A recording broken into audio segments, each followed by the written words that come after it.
একটা নির্দিষ্ট বয়সের পর জন্মদিন নিয়ে মনে হয় আমার মতো সবারই কিউরিসিটি জিনিসটা কমে যায়। যেমন আমি আগে খুব এক্সাইটেড থাকতাম কবে আমার বার্থডে আসবে, কবে হচ্ছে গিয়ে মানে উইশ জিনিসটা আমার খুব পছন্দের একটা জিনিস।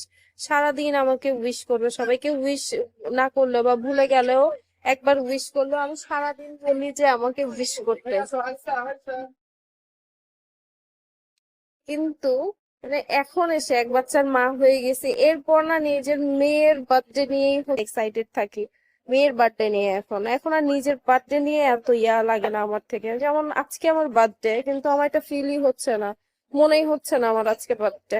আমার হাজবেন্ড যদি আজকে আমাকে ঘুরতে না নিয়ে আসতো তাহলে মনে হয় আমার সারাদিনই মানে মনেই হইতো না যে আজকে আমার বার্থডে।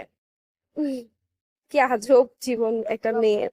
তো মেয়েদের জীবনটাই মনে হয় এরকম, বাচ্চা হয়ে যাওয়ার পর নিজের সবকিছু ভুলে যায়, সবকিছু বাচ্চার জন্য হচ্ছে গিয়ে সবকিছু ভুলে রাখে এরকম।